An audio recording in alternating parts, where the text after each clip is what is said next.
ओम शांति। अॼु जी मुरली जी तारीख़ आहे 9/7/2021।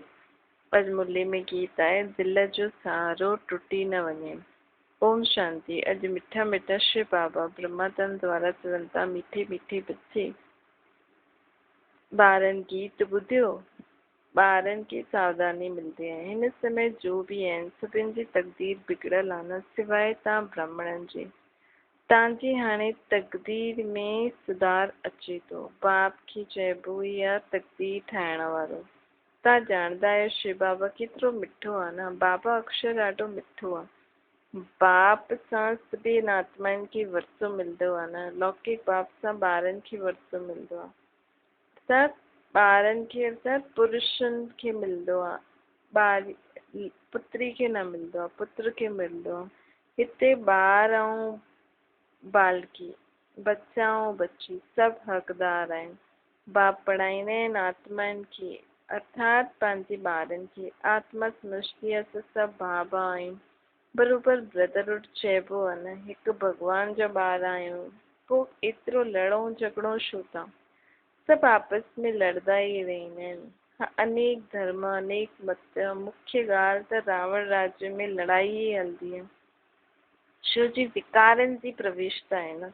काम विकार ते केतिरो लड़ाई झगड़ो थींदो आहे। अहिड़ा ॾाढा राजायूं आहिनि जो विकारनि जे कारण लड़ाई कंदा आहिनि, काम जे कारण ॾाढी लड़ाई कंदा आहिनि। केतिरा ख़ुशि थींदा आहिनि। कोई सां दिलि लॻी वेंदी आहे त मारे बि छॾंदा आहिनि। काम मां शत्रु आहे न। क्रोध वारे खे चईंदा आहिनि क्रोधी, लोभ वारे खे लोभी, लेकिन जो कामी आहे हुनजा ॾाढा नाम आहिनि।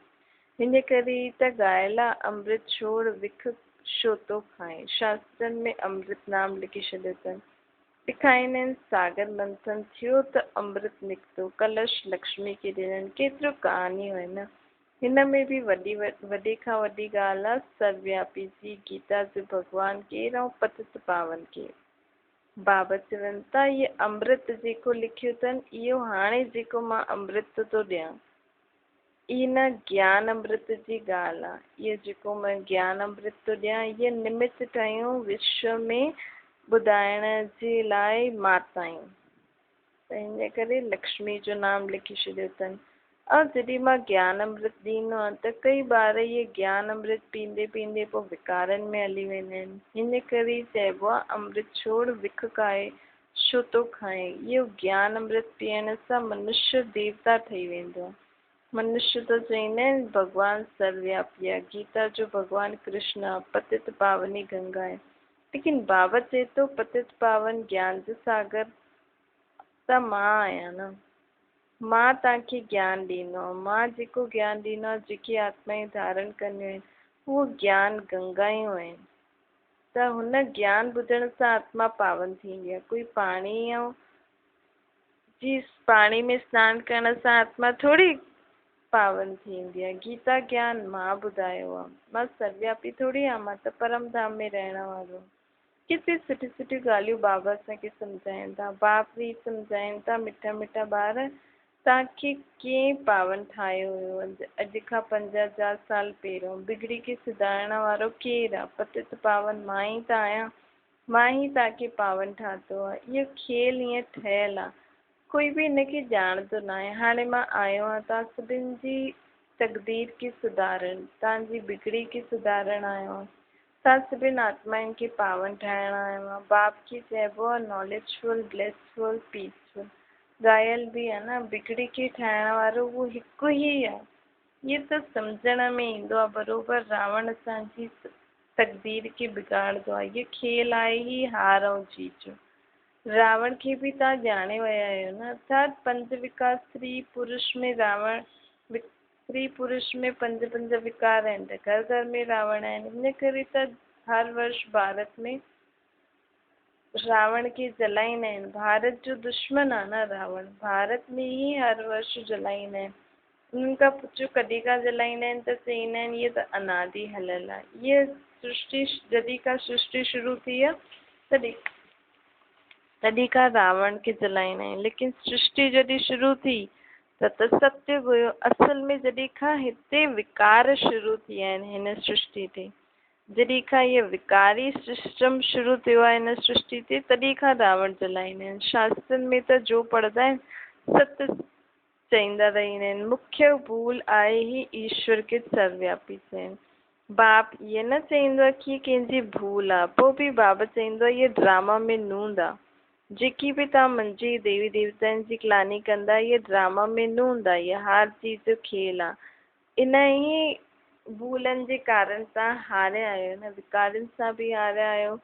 भूलनि जेका बि भॻवान देवी देवताउनि जी ग्लानी कई अथव, इन्हनि सां बि तव्हां हारिया आहियो न। हाणे मां तव्हांखे हिन माया ते जीत थो पारायां।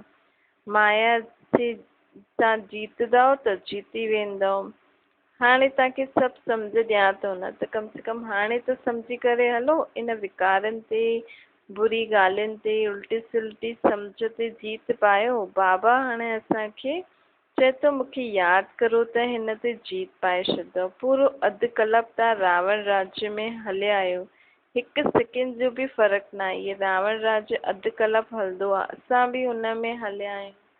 बाबा चए थो राम राज्य जी स्थापना और रावण राज्य जो विनाश हाणे विनाश जो समय आहे। पंहिंजे समय ते एक्यूरेट सभु कुझु हलंदो आहे। सत्युग में त लंका हूंदी ई न, उहो त बौद्धी धर्म जो खंड आहे। लंका पढ़ियल लिखियल ॿारनि जी बुद्धि में हूंदो आहे लंडन किथे आहे, अमेरिका किथे आहे। पढ़ाई सां बुद्धि जो तालो खुलंदो आहे, रोशनी ईंदी आहे न। त बाबा बि हाणे पाण खे पढ़ाई त पढ़ाए थो, इनखे ज्ञान जो टियों नेत्र चइबो आहे। बाबा असांखे एतिरी उच्च शिक्षा थो ॾिए कि असांजो ज्ञान जो टियों नेत्र अर्थात आत्मा जी स्मृति, आत्मा खे सभु ज्ञान अची वेंदो आहे।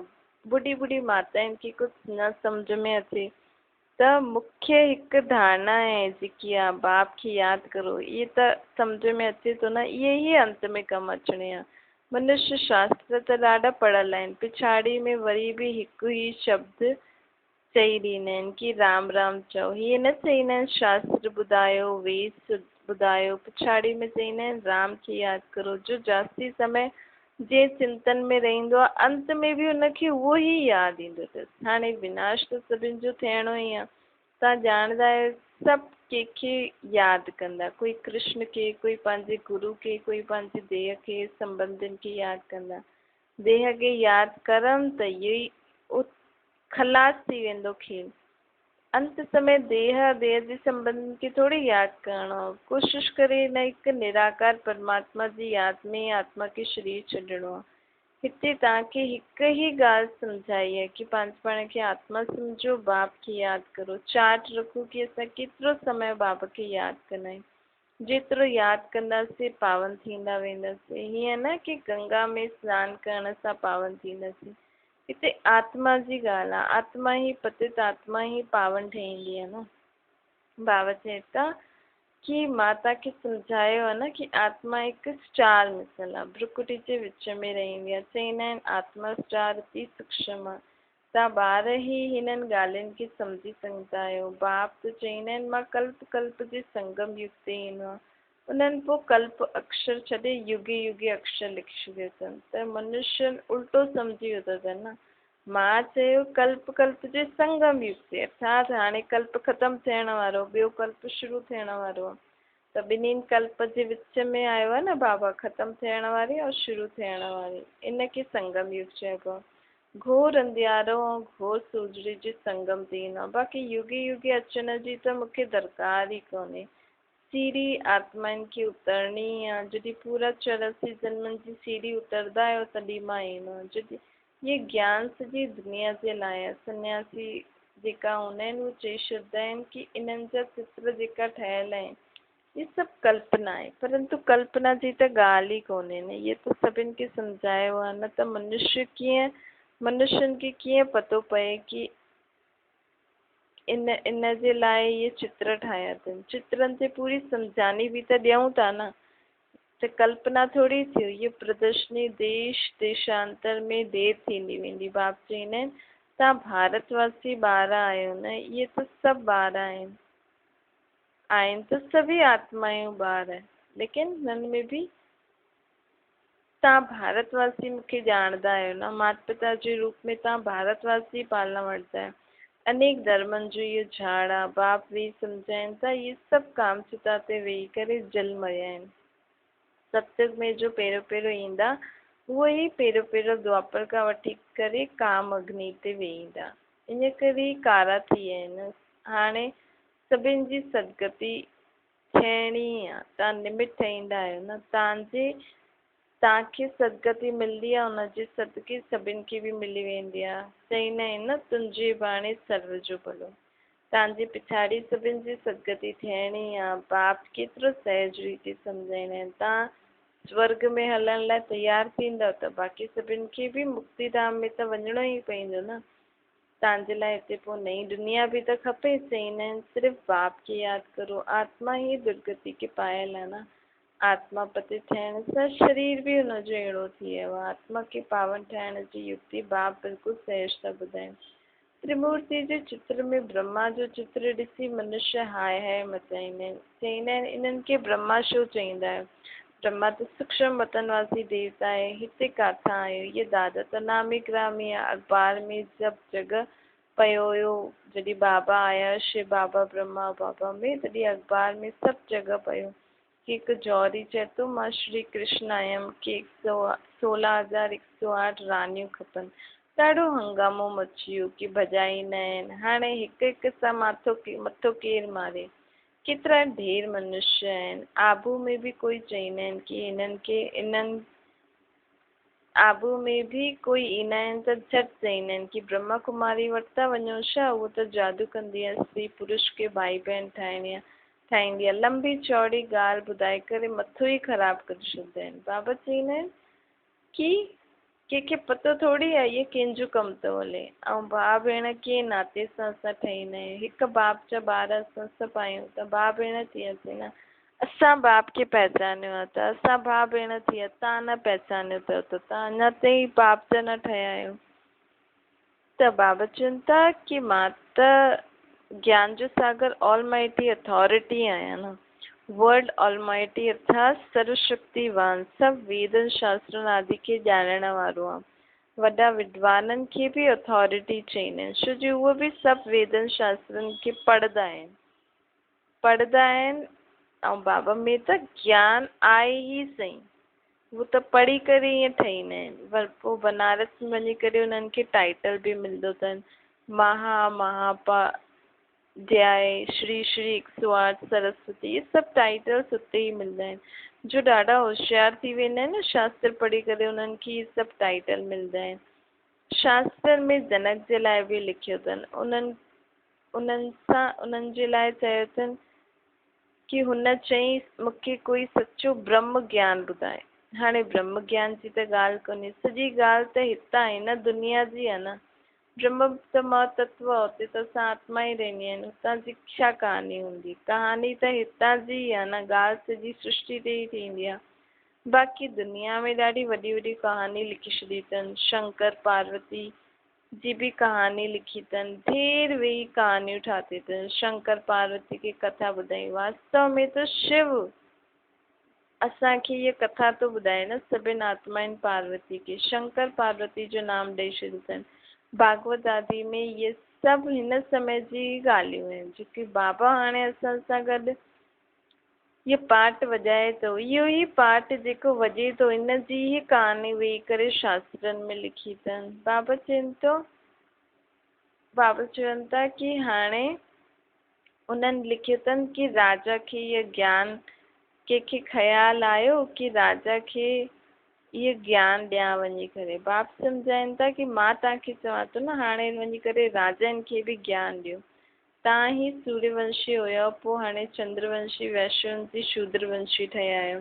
तव्हांजी राजधानी ई सेट थी वई अथव। हाणे वरी खां सूर्यवंशी राजधानी वठो त पुरुषार्थ करो। राजयोग सिखाइण वारो बाबा आयो आहे। ईअं वञी करे राजाउनि खे बि ज्ञान ॾियो, पोइ अची करे बेहद जो स्वराज्य वठो। बाबा आयो आहे हाणे असांखे बेहद जो स्वराज्य ॾियण। राजाउनि वटि बि ॾाढी चिठियूं त ईंदियूं आहिनि, पोइ उन्हनि खे सभु मिलंदियूं थोरी आहिनि। उन्हनि जो जेको प्राइवेट पोट्री हूंदो अथनि, उहो चिठी ॾिसंदो आहे कि सभु केतिरी चिठियूं त फिटी करे छॾींदा आहिनि। कोई में अहिड़ी ज़रूरी ॻाल्हि हूंदी आहे त उन्हनि खे ॾेखारींदा आहिनि। चईंदा आहिनि अष्टापा जनक खे सेकेंड में जीवन मुक्ति जो साक्षात्कार कराई। इहा बि हाणे जी ॻाल्हि आहे। तामाई के ॿार वञी करे वॾे वॾे राजनि खे ज्ञान ॾींदा आहिनि। हाणे बाप केतिरी सुठी रीति वेही करे सम्झाइनि था न। जो सम्झण वारा न आहिनि उहे हेॾे होॾे ॾिसंदा रहंदा आहिनि। बाबा झटि सम्झी वेंदा आहिनि हिननि जी बुद्धि काॾे ॿियो काथे थी भटके। बाबा चारों तरफ़ बि ॾिसंदा रहंदा आहिनि। ॾाढी सभई सुठी रीति ॿुधनि था। इहे बि ॾिसंदा रहंदा आहिनि इन्हनि जी बुद्धि काथे भटके थी। उबासी ॾींदा आहिनि, ज्ञान बुद्धि में न वेंदो अथनि त झुटका खाईंदा रहंदा आहिनि त पंहिंजो ई नुक़सानु कंदा रहंदा आहिनि न। कराची में न ॿारनि जी भटी थी हुई, कोई झुटको खाईंदो हुयो त झटि ॿाहिरि कढी छॾींदा हुआसीं। सभु पंहिंजा ई वेंदा हुआ न, ॿाहिरां वारा कोई न ईंदा हुयो। शुरू में हिननि जो ॾाढो सुठो पाठ हलियो, लंबी हिस्ट्री हुई। शुरू में त ॾाढा बालकियूं ध्यान में बि हली वेंदी हुई। हाणे ताईं बि चईंदा आहिनि कि इहे त जादू कंदा आहिनि। परम पिता परमात्मा त आहे ई जादूगर। शिव बाबा ॾिसंदा आहिनि इन्हनि खे ॾाढो प्रेम अथनि त ॾिसण सां ई झटि ध्यान में हली वेंदियूं आहिनि। वैकुंठ त भारतवासियुनि जो ॾाढो प्यारो आहे न। कोई मरदो आहे त चईंदा आहिनि वैकुंठवासी हुयो थी वियो, स्वर्गवासी थी वियो। हाणे इहे त आहे नर्क, सभु नर्कवासी आहिनि न। तॾहिं त चईंदा आहिनि फलानो स्वर्गवासी थियो, परंतु स्वर्ग में त कोई वञी नथो सघे न। हाणे सिर्फ़ु इहे तव्हां ॼाणंदा कि असां स्वर्गवासी हुआसीं, पोइ 84 जन्म वठी करे हाणे नर्कवासी ठहिया आहिनि। तव्हां ई ॼाणंदा आहियो। हाणे बाबा असांखे वरी खां स्वर्गवासी ठाहिणु आयो आहे। स्वर्ग में आहे राजधानी। राजधानी में त ॾाढा पद हूंदा। पुरुषारथ करे नर सां श्री नारायण ठहिणो। तव्हां ॼाणंदा आहियो इहे मम्मा बाबा भविष्य में लक्ष्मी नारायण ठहींदा। हाणे पुरुषारथ था करनि। इन करे ई बाबा चईंदा आहिनि फॉलो मदर एंड फादर। जीअं इहे पुरुषारथ कंदा आहिनि तव्हां बि करो। इहे बि यादि में रहंदा आहिनि, सुदर्शन चक्रधारी ठहींदा आहिनि। तव्हां बि बाप खे यादि करो, वर्ती खे यादि करो, त्रिकालदर्शी ठहो। तव्हांखे हिन सारे सिकर जो ज्ञान अथव, हिन में तत्पर रहो, ॿियनि खे बि सम्झायो। हिन सर्विस में लॻिया रहंदा त ॿियो कोई धंधो आदि यादि ई न ईंदो। अच्छा, ओम शांति। वरदाना सदा साथीपन जी स्मृति ऐं साक्षी जी शेष जो अनुभव करण वारा शिवमयी शक्ति स्वरूप कंबाइन रूपधारी ठहो। जीअं आत्मा और शरीर ॿई साथ आहिनि न, जेसिताईं हिन सृष्टि ते पार्ट आहे तेसिताईं अलॻि न थी सघंदा आहिनि। ईअं ई शिव ऐं शक्ति ॿई ही ॿिन्हिनि जो एतिरो ई गहरो संबंध हुजे। जो सदा शिवमयी शक्ति स्वरूप में स्थित थी करे हलंदा आहिनि त उन्हनि जी लग्न में माया बि विघ्न विझी न सघंदी आहे। उहे सदा साथीपन ऐं साक्षीपन, साक्षी स्टेज जो अनुभव कंदा आहिनि। ईअं अनुभव थींदो अथनि जीअं कोई साकार में असां सां गॾु आहे। स्लोगन आहे निर्विघ्न ऐं हिक रस स्थिति जो अनुभव करण जे लाइ एकाग्रता जो अभ्यास वधायो। था सदा अंदर मन बुद्धि में बाबा जी यादि रहे। बाबा जी यादि रहंदी त असां सदा निर्विघ्न रहंदासीं। विघ्न ईंदा लेकिन उन जो प्रभाव असांजे मथां न रहंदो ऐं असांजी स्थिति हिकु रस अचल अडोल रहंदी, सुठी रहंदी। अच्छा, ओम शांति।